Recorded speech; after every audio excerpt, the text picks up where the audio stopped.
Hey everyone, Eric from the Real Estate Tech Guys. I am here with JP and Michael. These guys are in the development business in the Philippines and here to talk about what they're thinking about and looking at from the perspective of the other side of the world. Sure. So Michael, why don't we start with you? Why don't you do a quick introduction about you and your organization and what you're working on today? Great. Yes, Michael McCullough from KMC. We developed one of the largest flexible workspace businesses in the Philippines. So we're about 10,000 workstations by the end of this year, about 57,000 square meters.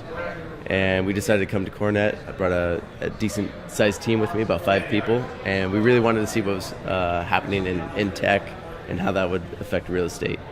Fantastic. So, hey, JP. Yeah, so my name is JP Balboa, and I work for Mega World Corporation. We're the largest office developer and landlord in the Philippines, and we also develop townships, live, work, play, learn communities.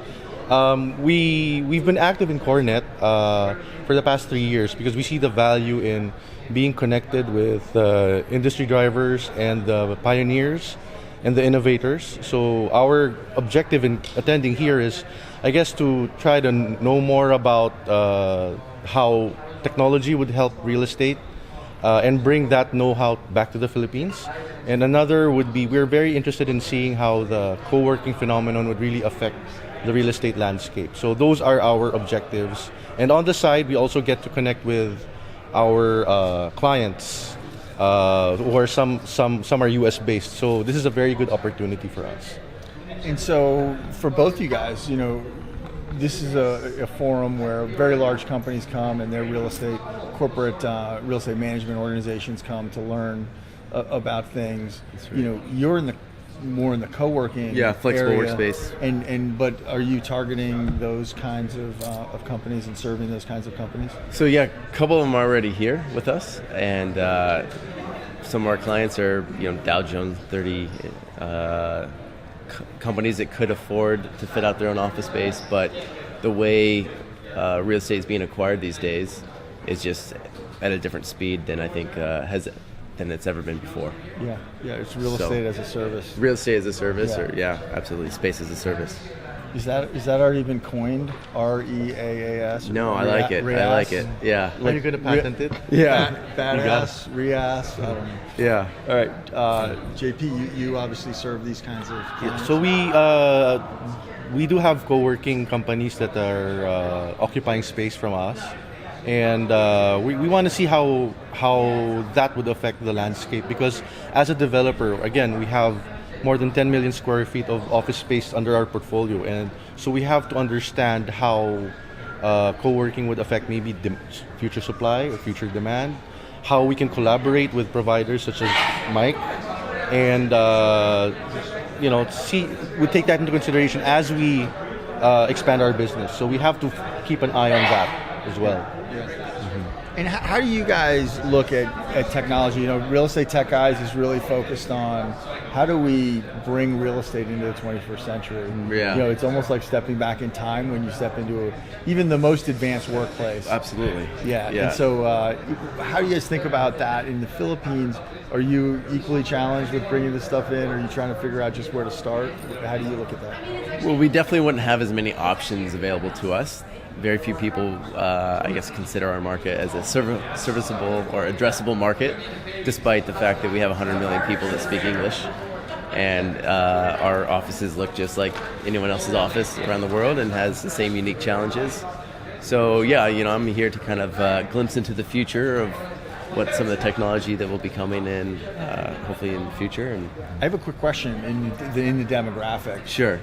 What is the percentage of the workers in these corporations that are actually carrying a smartphone in their pocket? So our mobile smartphone usage, I think, is exceeding 100%. Wow.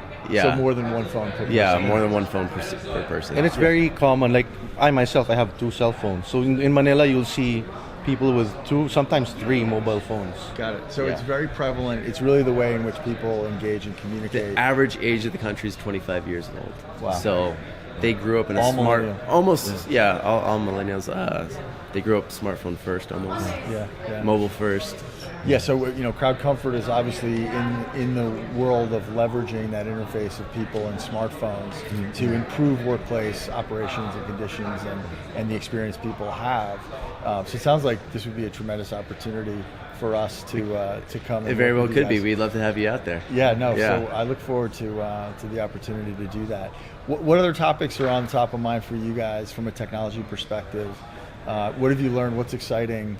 Other than the 12-year-old keynote speaker who was he killed it. Who was like unbelievable. Yeah, the 12-year-old. Don't be afraid of the future, kind of thing. Well, for me, I'm looking forward to attending sessions where you have like Internet of Things, that type of innovation, because our company, we're trying to come up with an initiative, we call it iTownships, where we have a seamless connection between the services from the corporate office to the condominium to the mall. We want to make a seamless connection among the three. So we were thinking of eyeing technologies and solutions here that could bring us to that initiative. Very cool. That's a really interesting concept, which I haven't. Yeah, when you own all the different market segments like themselves, they could really. That's very interesting. Yeah, especially at this scale. And is it culturally in the U.S.? I don't know if that kind of thing flies. Yes.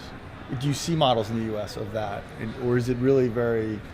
Well, I think the closest thing you could see in the U.S. would be a campus-style environment where you have maybe a sprinkling of office with the retail, and then there's a dormitory or residential nearby. So that would be the closest permutation that I would see here in the U.S. In the Philippines, I think, and Mike would agree with me, we're not. The zoning, the planning there is quite belated. So you see a lot of traffic, a lot of issues on infrastructure. So the way to mitigate that, one way is, of course, we're improving infrastructure now, but at the same time, we are developing live, work, play, learn communities where you can just walk to the office from your house, from your condominium, and then the mall is there. Everything's contained within a few hectares. Self-contained communities. So that's our brand in the market, and I think it works for the Philippines. In the US, I'm not sure if it's a zoning thing. I would guess because, for example, if you want to watch a movie in the US, you don't go to a mall, you go to a movie house. Drive where?